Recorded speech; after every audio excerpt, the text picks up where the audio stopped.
Bom, pessoal, Renato Mandaliti vai levar para a Agile Trends um case de implantação do Scrum como ferramenta de gestão jurídica que resultou em um expressivo aumento dos resultados, aproximação entre clientes e operação, além do empoderamento das equipes através do amplo envolvimento no planejamento e ritmo de trabalho. Bem-vindo, Renato, vai ser um prazer te entrevistar e estamos muito felizes em ter você como palestrante da Agile Trends. Muito obrigado, Adriana. Na verdade, o prazer é todo meu. Eu estou muito feliz aqui representar o Mandaliti Advogados num case de aplicação de Scrum no mundo jurídico. Então, o prazer é todo meu. Muito obrigado pelo convite. Bom, obrigada, Renato. E queria saber um pouquinho de você, como é que a agilidade entrou na sua vida? Bom, antes de falar disso, eu preciso contar para você que nós tínhamos, nós sempre fomos um escritório de contencioso de volume, né? Dois escritórios, JBM e o Mandaliti. Nós tínhamos uma operação muito grande, uma operação que envolvia os advogados e o pessoal de tecnologia. Então, a gente sempre trabalhou muito, e com o JBM e Mandaliti, nós sempre elaboramos as nossas próprias soluções, inclusive criamos os nossos próprios processos internos, né? Então, em 2013, né, depois da gente ter feito robôs, o primeiro robô no mundo jurídico, fluxos de trabalho, 2012 a gente já estava investindo em inteligência artificial, então nós tínhamos dentro do escritório uma área grande de serviços, com 480 pessoas, e uma área de tecnologia, com desenvolvedores, suporte, helpdesk, gestão de infra e tudo mais, com 70 pessoas. A gente percebeu que era um bicho diferente dentro dos escritórios, que se amoldava, né? Essas duas áreas se amoldavam perfeitamente dentro dos escritórios, mas era um bicho diferente. O que nós fizemos? Nós criamos a Fint em 2013. Então, nós fizemos o spin-off dessas duas áreas de serviço e tecnologia e criamos a Fint em 2013. Quando a gente fez isso, a gente acabou separando, né, um pouco, inclusive fisicamente, a tecnologia da operação jurídica. E isso foi bom no começo, mas eu vinha percebendo ao longo do tempo que nós precisávamos juntar novamente essas duas operações, tanto a de tecnologia quanto a operação jurídica. Mas isso não deveria ser feito, né, e eu estava certo disso, sob a forma física, colocar todo mundo junto e deixar todo mundo trabalhar. Não, nós precisávamos de um modelo de gestão que fizesse essa junção. E foi aí, a partir de 2018, que eu comecei a pesquisar qual seria o modelo de gestão ideal para endereçar este problema e tantos outros, né, tantas outras situações, que eu vou falar daqui a pouco para você, quais eram, também endereçar essas situações. E foi aí, basicamente, em 2018, que através de artigos, vídeos, podcasts, eu acabei conhecendo a metodologia Scrum, né, e percebi que o Scrum seria a metodologia de gestão que, na minha opinião, é perfeita para nós fazermos essa junção, essa reunião de tecnologia e operações jurídicas. Então, a partir daí, né, vem toda a história que nós criamos, que a gente teve, inclusive, que passar por mudança cultural, que nós escolhemos o Scrum como nosso modelo de gestão, e aqui eu faço um parênteses que, para mim, modelo de gestão é fundamental em qualquer empresa, em qualquer empreendimento, até associações, é muito importante você ter um modelo de gestão definido, né? Ele é muito poderoso quando bem aplicado e produz muitos resultados. Então, nós definimos naquele momento, em 2018, que o Scrum, na verdade, oficialmente em 2019, que o Scrum seria o modelo de gestão que nós utilizaríamos para fazer novamente essa reunião da área de tecnologia com operações jurídicas. Interessante, Renato.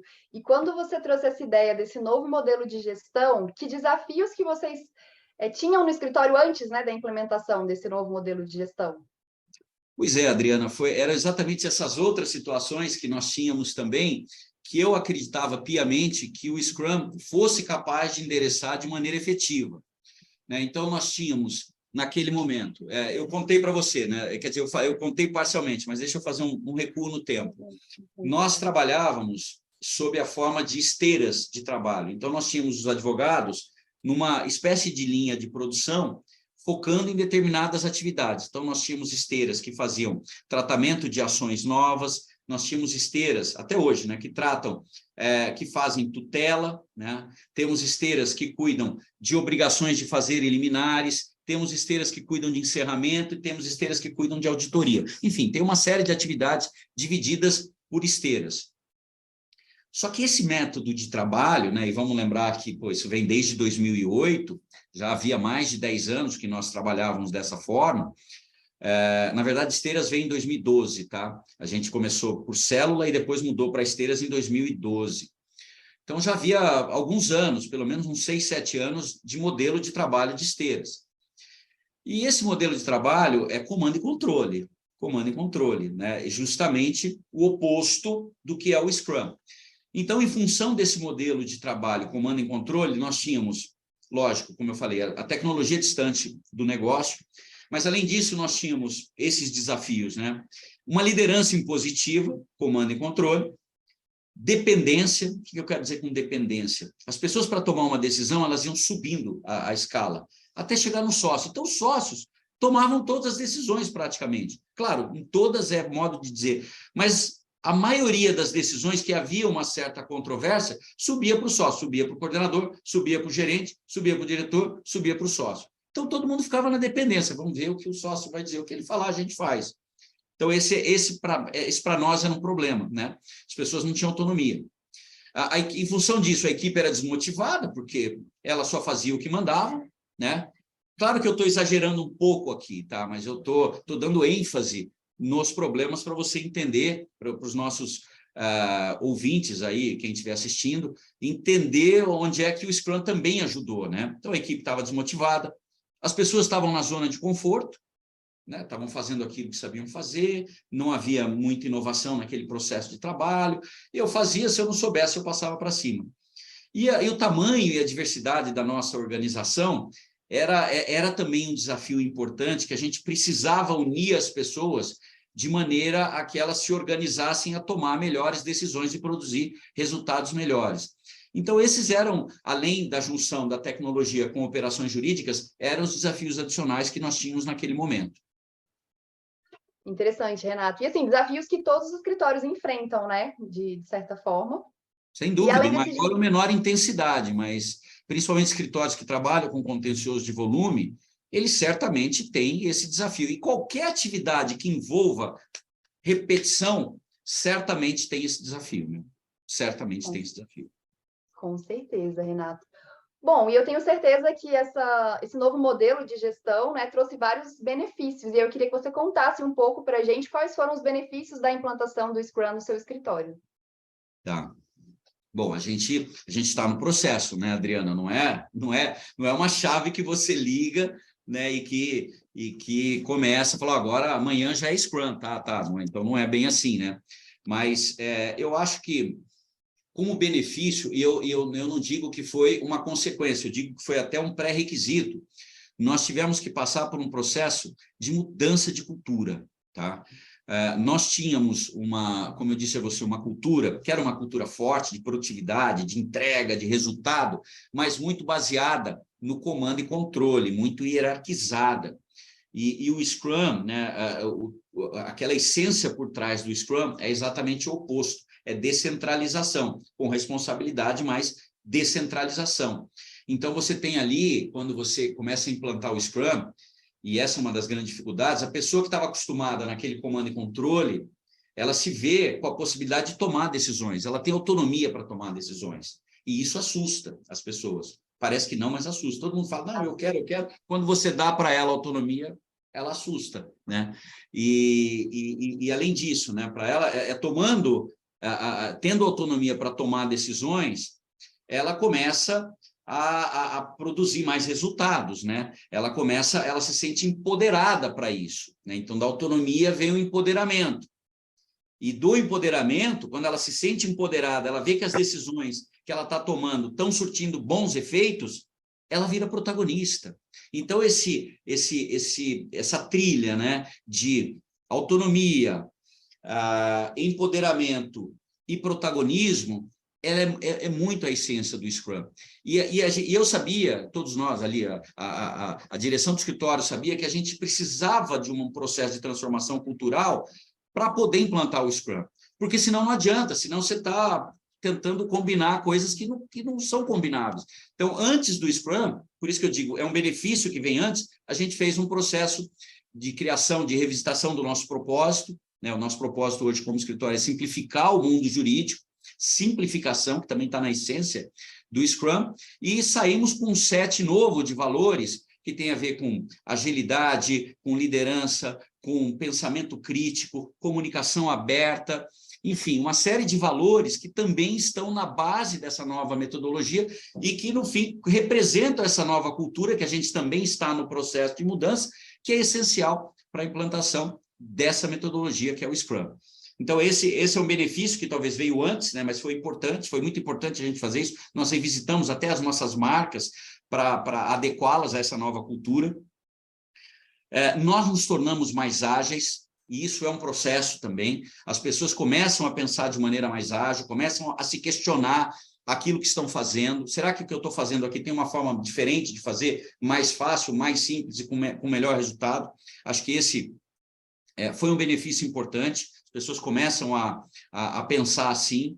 Esse processo de mudança, né, de comando e controle para esse autonomia, empoderamento e protagonismo, eu acho que isso é fantástico quando você vê isso acontecer como um todo num time. Você percebe que muda o chip, né, da pessoa. A pessoa, ela muda o chip. E aí você sabe que aquele time está transformado. Isso é um benefício muito bacana que a gente tem observado em vários times quando a gente implanta o Scrum. A gente teve melhorias de resultados, né? E eu vou apresentar aqui para vocês lá no dia o caso de uma seguradora de automóvel e ramos elementares, que o nosso time jurídico conseguiu bater as metas, enfim, foi bem bacana, o cliente ficou super satisfeito. E também a gente teve, eu não sei se vocês conhecem, né, se quem está assistindo a gente aqui, ouvindo o Glassdoor, né? O nosso nível do Glassdoor é um site, né, que avalia, quem avalia as empresas são as pessoas que estão lá ou que saíram de lá.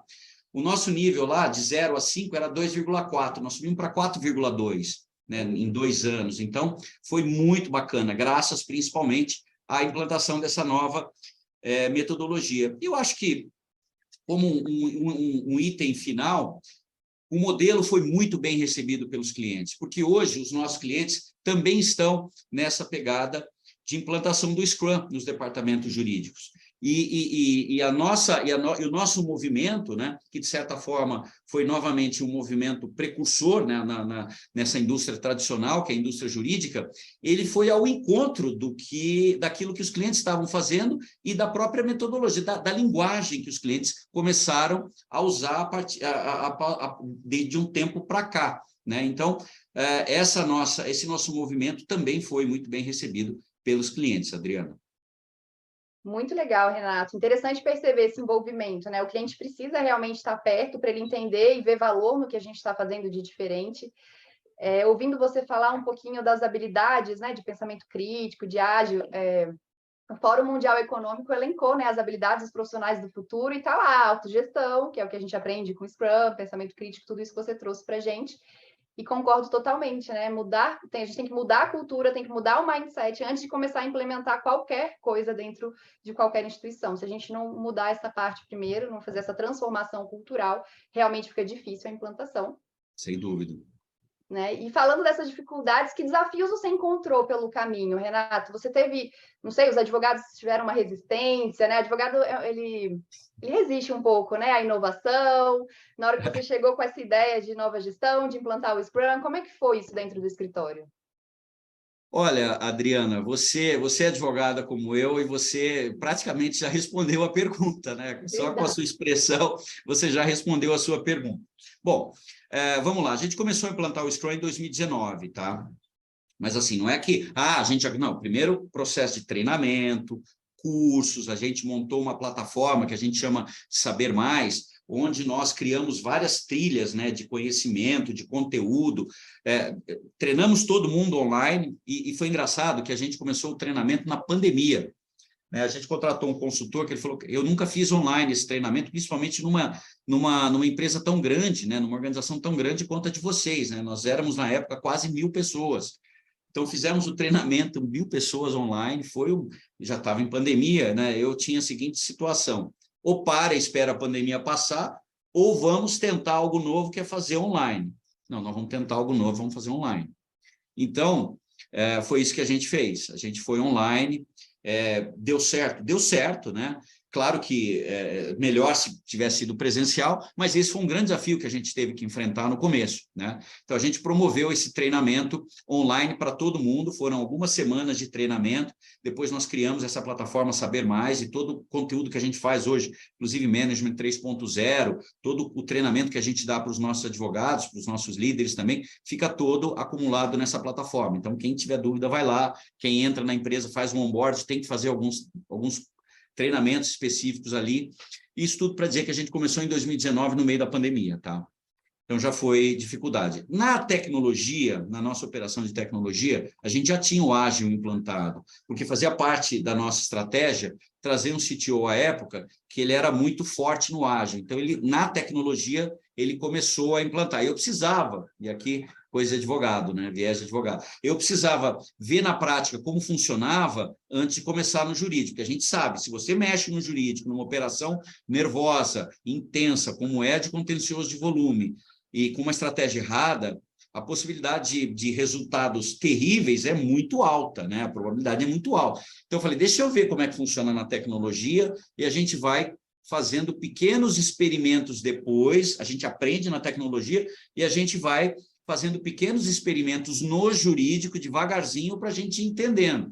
Porque, apesar de eu gostar muito de inovação, advogar muito inovação, eu também tenho juízo, né? Eu sabia que uma mexida nessa, numa operação do tamanho que nós temos lá, JBM e Mandalite, era uma mexida importante, né? Muitos não teriam feito o que eu fiz no meu lugar. Falaram, não vou mexer nisso que pode dar problema.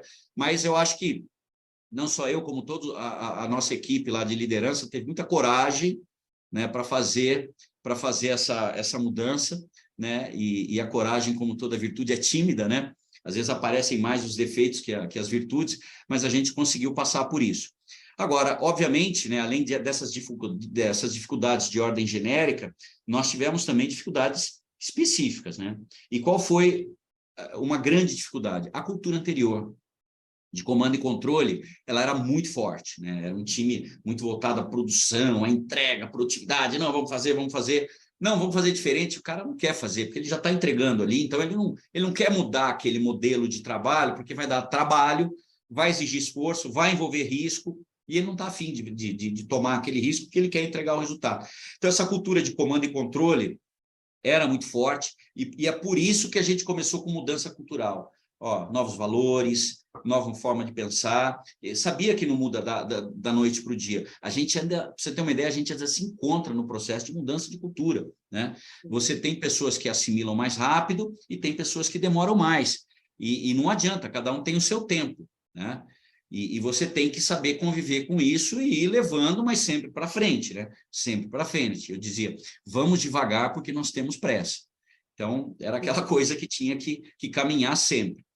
E aí, o segundo ponto, além da cultura, é que os advogados são muito tradicionalistas e céticos, né? Você quer falar com um sujeito cético, você fala com um advogado, né? Ele não acredita em nada e ponto final. Então, o que a gente sentia, né? E foi até uma fórmula que a gente já ajustou o antídoto para quebrá-la. Chegava num time, primeira coisa que o coordenador ou o gerente falava, olha, esse Scrum não vai funcionar aqui. Então, a gente sabia que tinha um nível de resistência ali que a gente precisava quebrar. Outra frase comum, né? Não, a gente já trabalha assim aqui. A gente já é ágil aqui. Então, essas eram as frases, conjunta ou separadamente, que quando nós ouvíamos, a gente sabia que ali ia ter mais trabalho, né? Então, esse tradicionalismo e ceticismo dos advogados era um desafio, né? O segundo. E o terceiro, né? Que para mim é o mais difícil, tá, Adriano? Para mim é o ponto que não depende tanto, né, de quem está à frente das empresas, dos escritórios, das organizações, mas nós tínhamos promovido uma mudança cultural, que eu considero uma ação coletiva, né? Olha, é isso que a gente vai, assim que a gente tem que, assim que a gente vai começar a se comportar aqui dentro, é desse jeito que a gente vai começar a fazer as coisas aqui dentro. Então, essa nova cultura.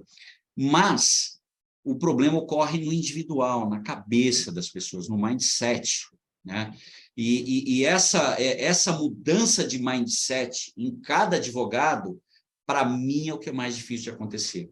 Porque, às vezes, o cara, o advogado, ele está fazendo, mas ele não está acreditando naquilo que ele está fazendo. Às vezes, ele está fazendo porque ele precisa mostrar que ele está fazendo, mas ele não está de corpo e alma naquilo, ele não comprou aquela ideia. Ele faz, não, eu vou fazer porque eu preciso também, preciso do trabalho, até arrumar outro, né? Então, quando você percebe, por outro lado, que ocorreu a mudança, cara, é transformador, né? É muito bacana você observar um time que o time todo se transformou, né? E foi isso que aconteceu com o nosso time do case, que eu vou mostrar aí no Agile Trend, né? Todos os advogados ali entraram na vibe, mudaram, trocaram chip, estão com nova mentalidade. Cara, os caras vão atingindo novos níveis, vão empurrando a barra, todo trimestre a barra está mais para cima. E não preciso dizer que o cliente adora isso, né? O cliente vive dos nossos resultados, o cliente depende da gente, né? E quando você tem um prestador de serviço que está toda hora empurrando a barra, e isso vai te ajudar a obter os seus resultados, cara, isso é música para ouvido de qualquer cliente. Então, isso é muito bacana. Mas a mudança individual é que é difícil, viu, Adriane? E para mim é o grande desafio hoje. Eu concordo com você, é um grande desafio mesmo, Renato. E pegando um gancho no que você está falando, que mensagem que você deixa para os advogados que ainda não começaram a estudar sobre agilidade, que ainda não implantaram nenhuma prática ágil aí nos seus escritórios, que ainda estão com esse mindset de escassez? Conta um pouquinho para gente. Que mensagem que você deixa? Adriana, eu quando comecei a estudar o ágil, não era porque eu conhecia o ágil, eu queria ser ágil, não era nada, eu precisava resolver o meu problema. Eu tinha vários problemas, eu contei aqui para você a maioria deles, né? Mas eu sabia que eu precisava de um modelo de gestão, porque o modelo de gestão, ele é mágico nas empresas, né? Se você perceber, né? Se a gente observar, né? E aqui estou fazendo um parênteses, tá? Antes de responder sua pergunta. Se você observar, os americanos hoje, eles prezam muito, há muito tempo eles prezam por administração, né, de empresas. Se você pegar as melhores faculdades de negócios do mundo, a maioria está nos Estados Unidos, porque eles prezam muito pela administração. E a administração tem, claro, tem tudo a ver com o modelo de gestão. Então, o modelo de gestão é muito poderoso, né? Então, eu acho que, como modelo de gestão, o ágil, ele é muito poderoso. Mas se eu falar isso para os advogados, não vai dizer absolutamente nada. Fala, não, meu modelo de gestão funciona, eu tenho resultado, quer dizer que você está dizendo, você vai querer me ensinar a ganhar dinheiro, eu já ganho dinheiro aqui, você quer me ensinar a ganhar mais dinheiro? Ah, sim, mas é o ceticismo do advogado.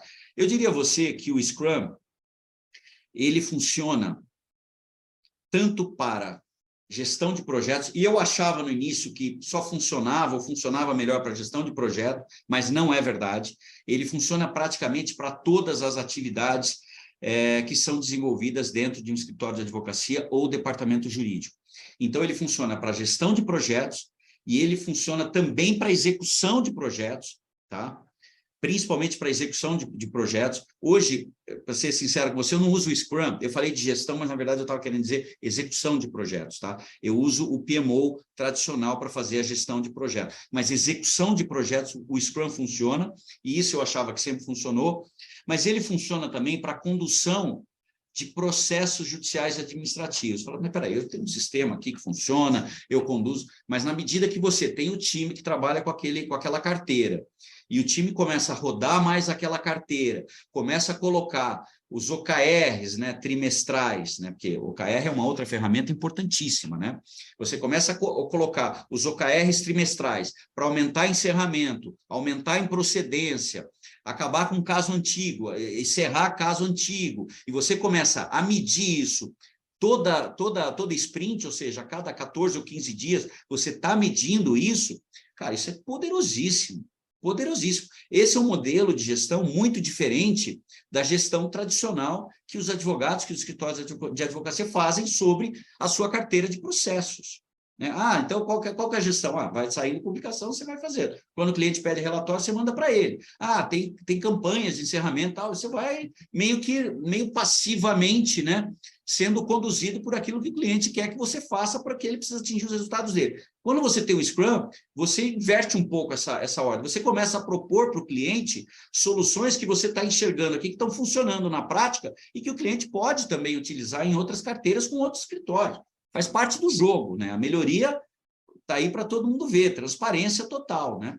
Então, funciona sim para a condução de processo judicial administrativo, o time fica muito mais engajado nisso, e funciona também para a área de consultoria, quer dizer, você tem um time ali que endereça certas questões durante um determinado período, e se você dividir esse trabalho e aplicar a cadência do Scrum, você começa a diminuir o período de entrega de consultas e pareceres, você começa a deixar mais rico isso, porque você começa a dividir o trabalho entre aqueles que têm certas habilidades, porque se você falar, não, eu sou um advogado, eu sei fazer pesquisa, eu sei redigir, eu sei estruturar, pode ter, existem vários advogados assim, mas cada um tem uma habilidade melhor que o outro, e você começa a juntar essas pessoas e a deixar que eles exerçam livremente essa habilidade para aquele determinado trabalho, cara, o trabalho sai muito melhor, e em um tempo muito mais rápido, e melhor, num custo menor. Né? Então, eu acho que essa mensagem de mudança ela é difícil, mas ela é muito benéfica para os escritórios de advocacia e também para os departamentos jurídicos. Mas, se não houver, e aqui é uma mensagem importante que pode até soar como advertência, se não houver o envolvimento dos sócios desde o começo, se os advogados não observarem que o sócio, que o diretor, que o gerente, que o coordenador, mas principalmente os sócios, não estão envolvidos naquele processo, naquela metodologia, naquele modelo de gestão, cara, provavelmente você vai perder tempo. Você vai perder tempo. Porque se o cara de cima não está mandando a mensagem, ele fala, mas ele não faz, então tem um problema. Tem um problema aí, o discurso não conduz com a prática. Então ninguém acredita. Então, eu acho que dá muito certo, é muito legal, é difícil pra caramba, não é fácil, é um trabalho de fôlego, é empurrar, muitas vezes às vezes tem que segurar as pessoas, às vezes tem que empurrar, muitas vezes tem que empurrar, mas vamos andando, mas se o sócio não der o exemplo, eu acho que tem uma grande probabilidade de fracasso aí no projeto, viu, Adriano? E, Renato, corroborando aí com o que você falou, a própria Harvard Business Review, eles fizeram uma entrevista e foi capa de revista, falando exatamente o que você está falando. Se o C-Level não se engajar, o ágil não vai, a gente não vai conseguir aplicar o ágil dentro das instituições, Não e o vai. C-Level tem que aprender a trabalhar com agilidade também, não é só falar que as equipes precisam se tornar mais ágeis. Sim, Eles também têm exatamente. que... Você sabe que eu percebi isso logo no começo, né? Falei, se eu não tiver aqui, porque o comando e controle eu também tinha, tá? Não vou dizer que eu era o cara, a exceção do comando e controle. Eu vivi sobre comando e controle muito tempo, tá? E junto com várias pessoas conseguimos produzir muitas coisas legais. Só que, né? É até desnecessário dizer que o mundo muda, né? Então, você tem que se adaptar a isso. Então, eu logo de cara vi, se eu não estiver junto com eles, fazendo junto, se eu não mostrar para eles que isso é importante, em 6 meses não tem mais projeto, ninguém mais fala nisso e finge que não falamos sobre isso, né? Porque para não deixar o sócio desconfortável. Mas não, então até hoje, isso tudo para dizer que até hoje eu tive uma review de manhã, quinta-feira, a gente fez a nossa review. Então eu participo das deles, participo das reviews, das retrospectivas, me envolvo em algumas sprints, né? Então é isso, cara. As pessoas me veem ali, né? E me veem usando o vocabulário e principalmente praticando a metodologia, né? Se eu não tivesse feito isso, certamente não teria ido para frente, porque as pessoas não acreditam. Falam, pô, mas eu tenho que fazer se ele não está fazendo. Então, às vezes eu vejo empresas que falam, nós vamos tombar o ágil, nós vamos tombar o Scrum aqui na empresa, né? A gente troca muito figurinha, a gente já foi até benchmarking para algumas grandes empresas, eles vieram ver o que a gente estava fazendo aqui.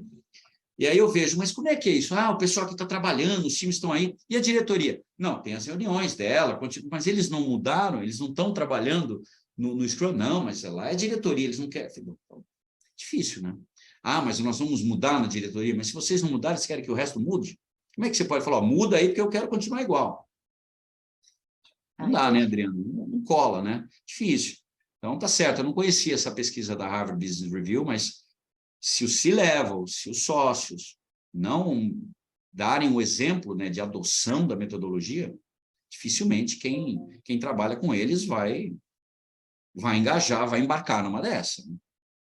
Com certeza. E fico feliz de ter um C-Level aqui, né? De ter alguém que é referência no mercado jurídico falando dessa importância, Renato, trazendo essa mensagem, né, para os advogados.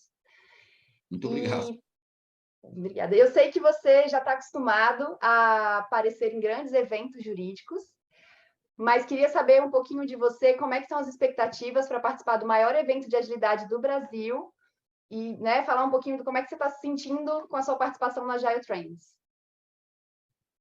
Eu tenho a felicidade de ser convidado, né, em vários eventos e tal, mas eu confesso a você, eu sempre tenho um friozinho na barriga, né? Eu estou sentindo um frio maior dessa vez, eu não sei por quê. Está fazendo calor agora, até parou de chover e tal, mas eu estou sentindo um frio maior, né? Porque é um público diferente, né?